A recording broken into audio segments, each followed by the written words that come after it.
I'm very excited about this one as well because it goes right to the discussion where we are talking about big data. And the question is, well, you've got this data, what are you going, I think, Joanna, you put it in your session. You have this data, what do you do with it?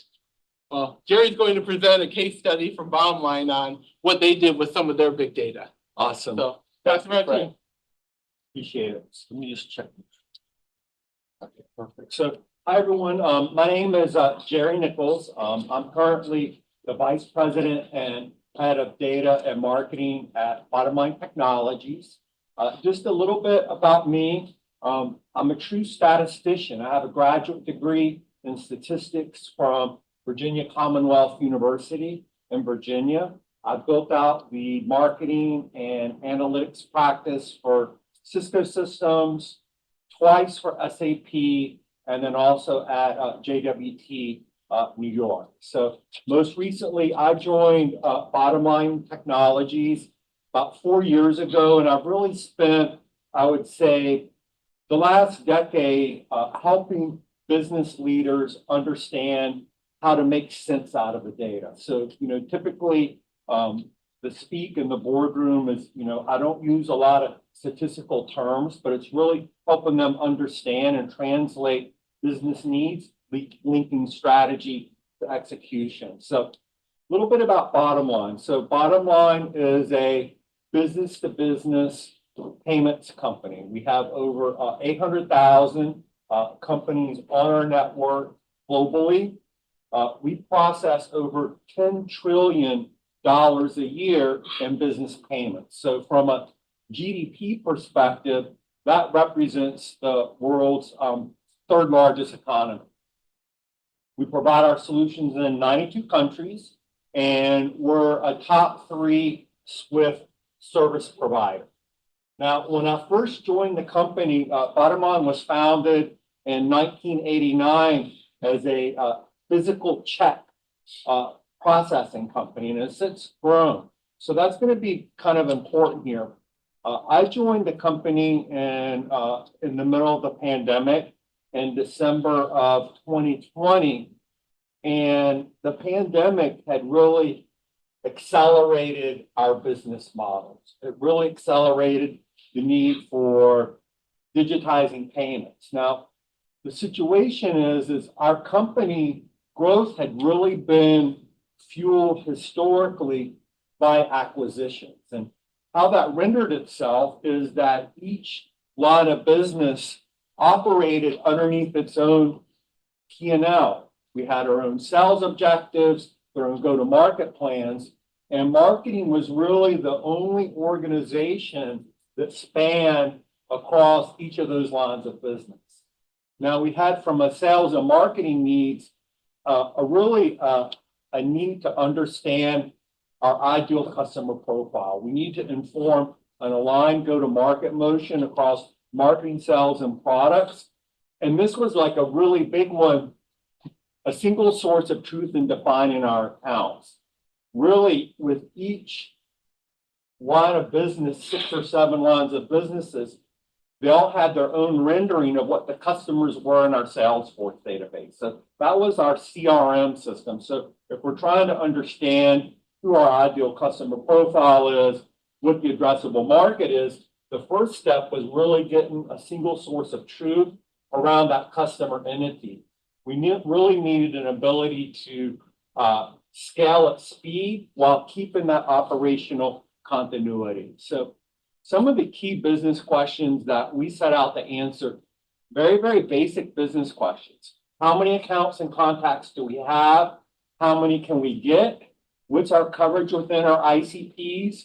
And where are our gaps to affect our ability to go to market effectively? So that was the environment that I entered, that we really began our data journey. So if you can imagine, just imagine that all of your systems are disconnected from the data around it.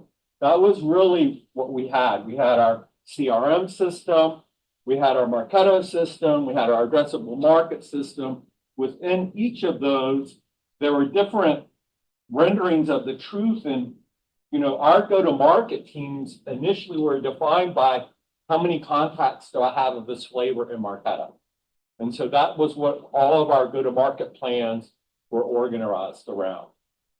So the first step was really building a data foundation. What we did to build and maintain our data foundation really aligned around the first step was building that single source of truth around the customer identity. So I call this the fixing phase. So there were three kind of key critical components we had to think about. We had to think about first, Dun & Bradstreet. Dun & Bradstreet is the system of record for all business entities. They have the credit scores. They have additional data and elements that they've organized around that. Marketo, that was our marketing database where we store all of our marketing leads, and then Salesforce. Salesforce is our CRM system of record. So the first step was linking that account coverage between with first in our contact database. So in Marketo, what are the companies associated with all of those contacts, and then linking those between Salesforce and Dun & Bradstreet. So for the first time ever, we begin to have an understanding of how many accounts there are in Salesforce we can market, how many leads we have on our Marketo database, and that contact between them. So this was a fundamental game shift in terms of us being able to understand our true addressable market, because remember, we actually had purposeful duplicates in Salesforce that each line of business, could report it to their own P&L. So this was a big game changers for the first time ever, understanding that addressable universe and then being able to prioritize our accounts and contacts based on buying centers. So I would have to say that another game changer around the same time was our bringing in Snowflake. Snowflake is a very flexible database. We had a very light lift where we could actually connect all these databases from the back end and then put Power BI on top of it. So that was a huge game changer. I'll talk about that more in just a minute. And then thirdly, if we think about the insights and the activation. So we have an ability now for the first time ever where marketing and sales can, and the product teams can align on our ideal customer profiles. We can understand what their coverages are. We create fact-based go-to-market plans and sales targets. This is based on what marketing's commitment is to sales, what the addressable market is, and really a lot more around, I would call the digital aspect of understanding all of this different components of this data set, this very rich data set that we've joined together through the Dun & Bradstreet entity system. So let's talk about activating the planning process. How do we really put this data to work? We made this investment on connecting the data, connecting the information, visualizing it. Talk a minute about how we put the data to work for us. So I like to think about it in two aspects. The first aspect are the inputs. What are the inputs that we got from this data? So, well, for the first time ever, we had a very descriptive and specific ideal customer profile. It's based on alignment between sales, marketing, and product on the accounts we were targeting. We also had the contacts, the buying centers that we were targeting in our messages. We also understood, where the overlaps between different product lines, very close, but a little bit different, that could be going after the same audience base, if you will. And then the account and contact sizing dashboard. So how many accounts are there, either customer or non-customers, for us to go out and get? And what is our contact coverage? So we're starting to be very, very laser focused about who our ICP is, what our coverage is, and then how we can develop plans to go after them, as well as understanding, which are those campaigns and assets that are most associated to generating revenue. So those are our planning inputs, so to speak. The planning outputs is we have this ability now with this single source of truth is to understand our historical conversion rate. So understanding that marketing funnel, how many inquiries, how many leads, how many MQLs, how many sales are required to generate revenue. So based on those historical conversion rates, we're able to build models. We can model out the deals based on, okay, here's the commitment that the business needs from an overall sales perspective, what that dollar amount is, and then what is marketing going to sign up for, right? And so based on that understanding, we can do a waterfall analysis. So once we get what marketing's commitment is, what the average deal size and our past conversion rates, we can actually understand the throughput of what our marketing KPIs are. So this was a pretty fundamental shift from initially going to market by how many contacts I have in Marketo database based on job title. So this is a huge paradigm shift. It also gave us the ability to test out the math, right? Because if the math doesn't work, right, you're saying, if the numbers don't add up across those 3 different systems, there's a couple of levers we can pull. The first is the account and buying centers, right? Are those the right number of accounts that we can successfully get into our demand generation price? This one continues to come up and get us occasionally the average selling price. The assumptions that we make based on our average selling price between what they sell for, is there discounting, what's in the modeled finance, that continues to come back up in several ways. The conversion rates, like how efficient can we be? And then lastly, the revenue goal. Is that revenue goal realistic based on that total addressable market, based on the competitive landscape sales coverage? So this level of rigor that we put into our planning process also facilitated a cooperation between marketing, sales, and product teams. So let's talk a little bit more about, well, how this data, so I talked about what we had to do to fix the data, how we put the data to work. Now let's talk about how it really accelerated the business transformation. So when I first joined the company, we produced our market performance data once a month. It was a very highly manual process. It was in Excel. This is like our KPI performance. And it was shared on SharePoint drives on the network. We didn't really have an enterprise class solution for reporting. So one of the first things we did, through our partnership with Dun & Bradstreet was connect those different data silos together. That included the Marketo, the Salesforce, the addressable market. That was just the very beginning of a huge 360-degree journey of the insights that we're able to provide and standing up those go-to-market plans. The next game changer, I would say, as I mentioned earlier, was the Snowflake environment. We didn't need heavy-duty resources to go and pull this data together. It was with our partners and our EDBI team, we're able to simply connect it to Snowflake and then put Microsoft Power BI on top of it. So for reports that we used to report on once a month, it took 3 weeks, we're now building those out 5 times a day, real-time data. Now, fast forward, marketing brought that capability to the company. So we stood up the first marketing analytics platform in Snowflake.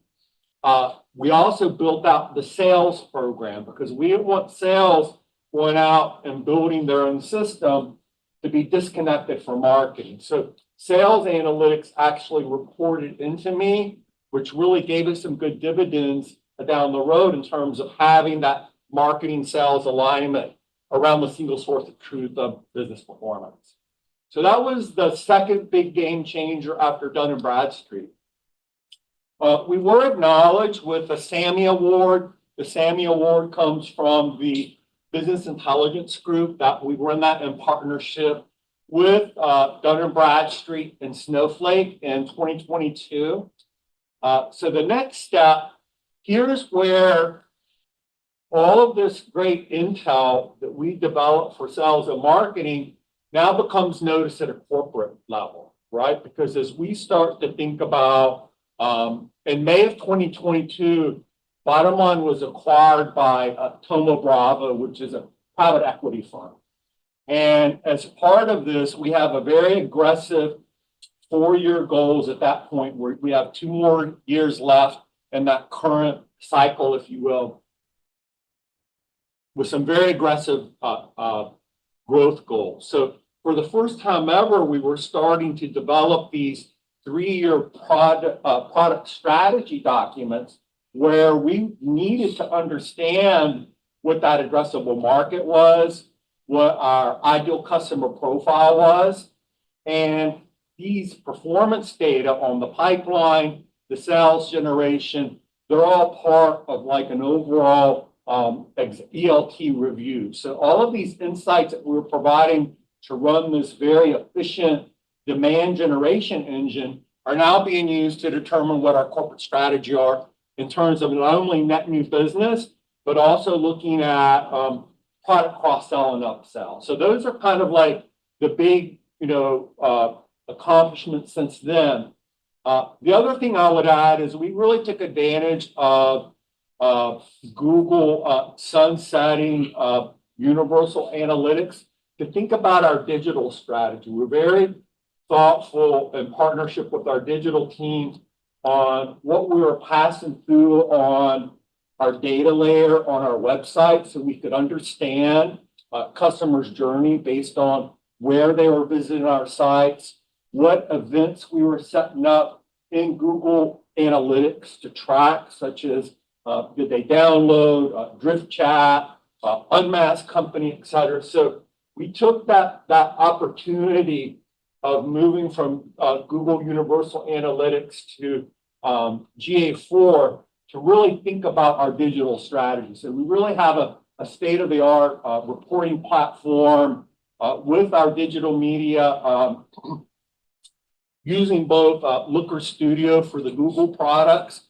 as well as really understanding our other touch points. So those are kind of like the big ticket items on our journey. I would say where we're focusing now on is really developing that 360-degree view of our company interactions. Because now that we have all that data lying together at a company level, I can also say, okay, great, what have been the outbound calls that have come from outreach? Because all that data is keyed up to our SDR outbound calls, so I can understand the outbound calls, the emails, I can understand who at a company level is interacting with our LinkedIn assets. So really connecting all this data in the Snowflake has really provided us with actionable insights to understand our ICP and their above the line and below the line activity. So that's kind of where we are here on our digital transformation journey. As I mentioned, a lot of this was designed, marketing set this up because we needed to generate the demand, right? And these capabilities have really moved from, what you might say from the back office to the boardroom. And so for my next section now, I want to talk about how data became the new growth engine for Bottomline.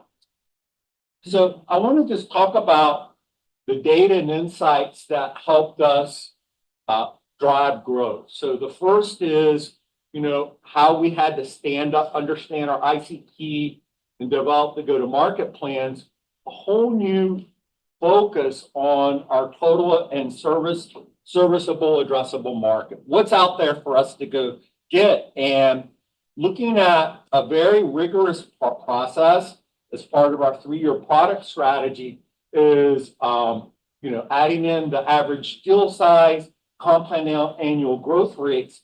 We're using this information to determine which products are getting invested in and which ones aren't, right? And not every product is getting invested in. So this type of insights is very critical to, our overall running of the business, understanding our market penetration and then find how we develop go-to-market plans in partnership with sales, marketing, and product. Now, I mentioned earlier some of the snowflake and sales reporting. All of that's part of our weekly report that goes to the board on how we're performing against plan, what worked, what didn't, and how we can be better. So those are like some of the key components that started, out of marketing that are now being used to make critical business decisions and for the board and Tomo Bravo to reach our 4-year goal. So this is kind of the last section here, and this is also how things got to the boardroom. Is what are the successful components to a data and insights program? And there's really 4 key categories that I found to be successful. So first, from a data perspective, our ability to connect marketing, sales, addressable market, digital intent signals, Google Analytics to Dun & Bradstreet demographics and identity was crucial. So that was the data aspect of it.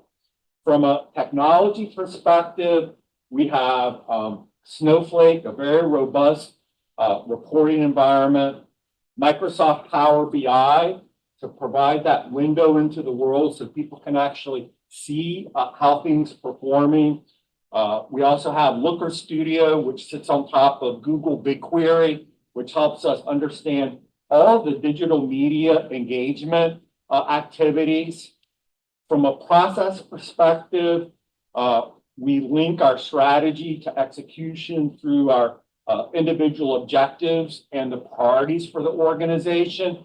And then the last is the most important, which is the people. So the people aspect of that is the most important in terms of like the dashboards and things that we create. We have a voluntary community across marketing, sales, product, our enterprise analytics team that we meet bi-weekly. And it's probably one of the most stable organizations and get-togethers within the organization every 2 weeks. And we talk about everything marketing, data, analytics, performance. And that's really been the community that I lead, which has helped us migrate through this entire journey with volunteer participants.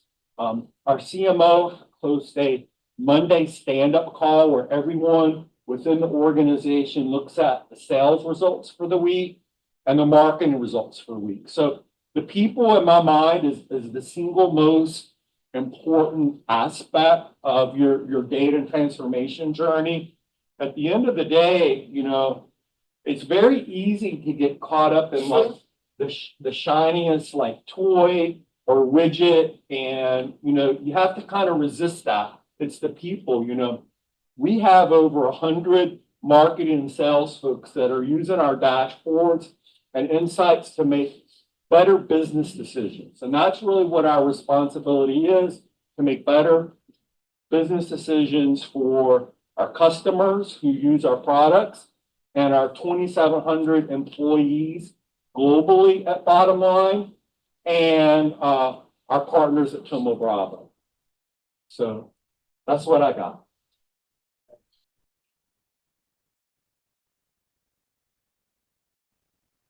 Question. I got 2. One, was this like a top-down initiative from the board, or is this somebody took initiative within the company and built this up? I'm just curious to know. Our marketing led it, so our CMO funded it. Our CMO, it was like not an option. So IT didn't fund this. No one funded. We funded this out of our own marketing budget. And so we licensed the first, Dun & Bradstreet Marketo sales force. So this wasn't an IT-led, marketing led this for the company. We had to, because we couldn't scale.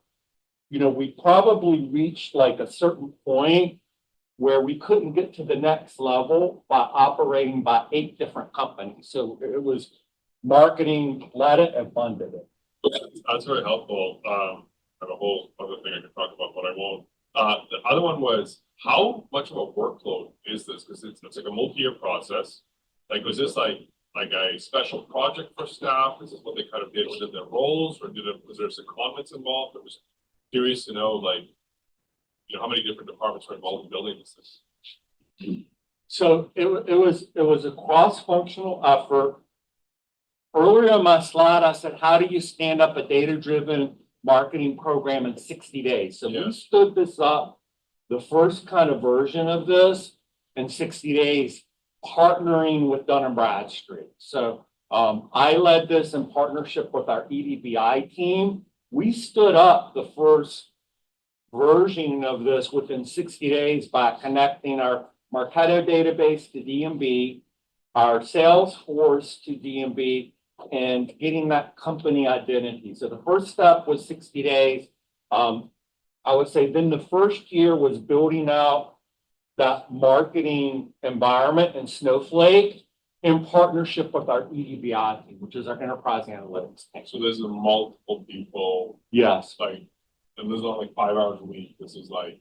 Well, yeah, so this has been like my team's, full-time job for the past, 4 years.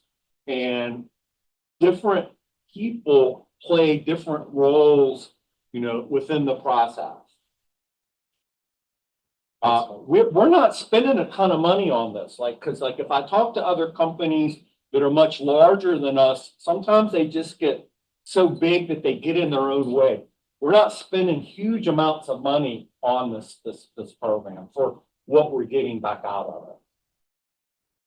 Yes. Can you give us an idea of the cost? I mean, in a ballpark, you said you're not spending a ton of money. What does that mean? No. I mean, The infrastructure, if I look at other companies that are bigger than us, they're spending a lot more on their data, their insights program, their back end, and not getting quite the value that we're getting out of this. and you mentioned you've got 100 people using the dashboard. Within marketing and sales, correct. And the KPI performance dashboards that we create are some of the most used in the enterprise across maybe 1,500 dashboards. Ours are always in the top 10. Do they have to use them? No, Do they do. Well, So, I was just interested because you sometimes let's ask a couple of them. Spring, do you have to use the dashboards? Don't do, but it's more preferred because all the data is pulled in together. So like what Jerry pointed out, we used to have to go to Salesforce to pull campaign results and campaign metrics and whatnot. And then go to Marketo to pull the engagement, but now everything's kind of all tied in. So I run the program side where one of our event solution event generation programs. So it's just easier, like if I'm running programs and events, and we're trying to see what's the results of it, should we go back to the same event? It's just easier utilizing the RBI where Jerry's team have built everything and connected everything together. And then on top of that, it's back to the ICP, the TAM market, who is our market, who's our addressable, how many contexts do we have, where do we fill in the gaps, where should I put all the lead gen efforts in and spend all my marketing dollars? So yeah, Jerry's team done that reached out. And then are you measuring the effectiveness of the new way of working? I mean, part of it is like before we just didn't know. It's not uncommon for a product-led company to be successful for their products, right? I mean, we see that, time and again. I think it was just a capability that we didn't have before, that to get at the next level of growth of what, the company wants to get in Tomo Bravo, we weren't going to be able to do it. It would just be much more staff, just trying to pull all this data and cobble it together. Kristen, do you want to add something? Kristen's on our financial risk team. It helps drive more educated conversations in real time when you're speaking with sales and product, right? I think sales have a lot of perceptions because they're the ones having conversations with the prospects and the customers, and they hear one person say something, so that automatically means there's a trend that we now must shift everything. So having these dashboards at our hands, it kind of stops a lot of those wild goose chase conversations and we can look at the data together in real time. It's evidence-based decision. Exactly. So we're making, everyone's making decisions based off of data, and emotion a lot of time is taken out of planning and pivoting directions. Can I just add to this, because Yeah. this, building on my presentation with Don, top quartile, the ROI was about 6x bottom quartile. Like just all costs in. Like like finance could not refute the market. So that's why we were able to expressly go and say, like, kill these 4 verticals, because you are losing money on them. Here's 3 years of evidence, you're losing money on them. Right? And like, there's no wishful thinking, no target setting that's gonna have you avoid losing money on them. So like that same data integration, and I'm so fascinated when you're sharing this, because like you're getting into the weeds when I avoid it. I mean, every organization is different, right? So, you can't just take what you did to one organization to others. So Yeah. that's why, very candid about, our success story and what we're doing. It's custom for the organization. Just amazing that you have, 100+ people in sales and marketing using the dashboards. Do you have how do you distill it to the executive, to the board? Are they also using the dashboard? Are you distilling it some other way? Tomo Brava has a very specific format that they want the ELT reports on. So even like companies like Click, which is like a whole business intelligence, they don't use their offerings for that. That's in Excel.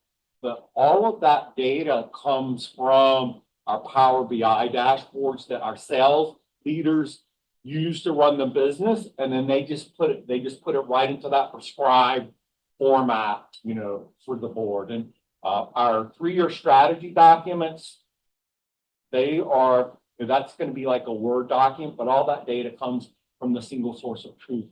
I've spent a lot of time focusing on the single source of truth between marketing, sales, and our SDR team, because if they dispute the data, then it's over, right? So like, we always make sure that we're aligned on the performance, because it just takes, credibility is hard to get and easy to lose. So I think having sales build up their platform underneath marketing was the smartest thing we've done. Because in that way, always have the same truth. And it's very easy to get disconnected in there. Jerry, how did you get sales, marketing, and product to work together? Because it's highly unusual. They feel about working for you. Huh? They feel about working for you for marketing, so. They like, obviously you're gonna have some dynamics there, right? But I think at the end of the day, it's around defining our ideal customer profile. When marketing, sales, and products are aligned, like companies perform 15% better. So, that's an interesting point. Like, we just do it. I mean, yeah, we just do it, So, The marketing kicked this off. I'm curious, what was the brief to you? What was the brief? the grief to me. Brief. Like, how did they brief you? Uh-huh. They identified that this was an opportunity. What was the brief they gave you to go create? To move forward with this. I mean, I had built out the marketing analytics practice for Cisco, twice for SAP. So I kind of have like a blueprint for standing up the analytics program. They basically describe, what is it we wanted to do, and then marketing had to fund.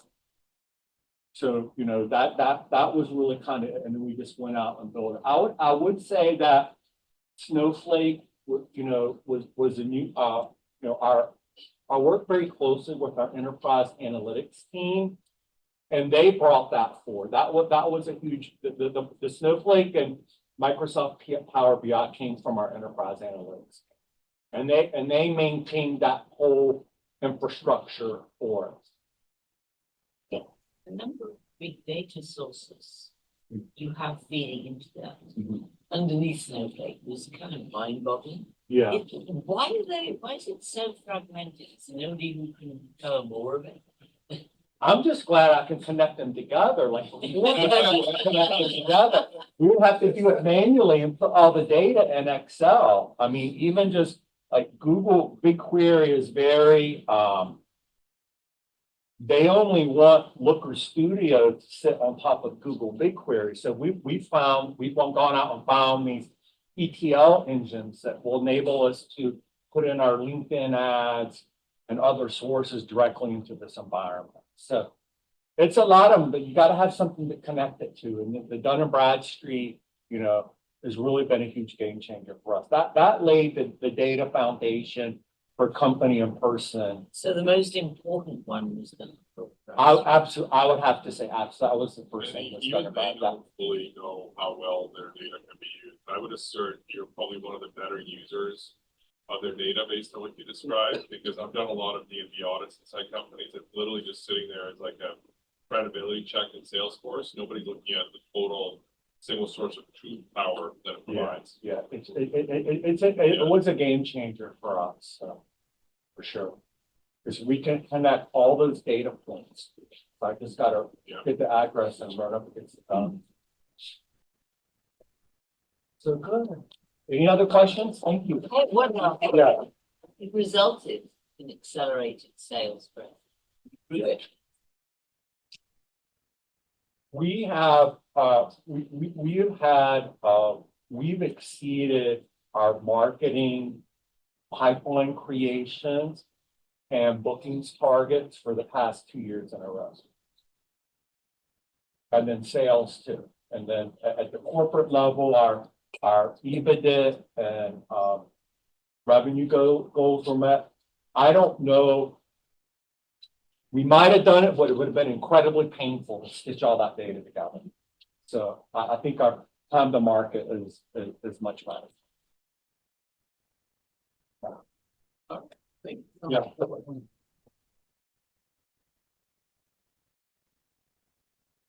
And Gary was actually kind enough to show me some of the working behind the scenes when we were first starting about this presentation.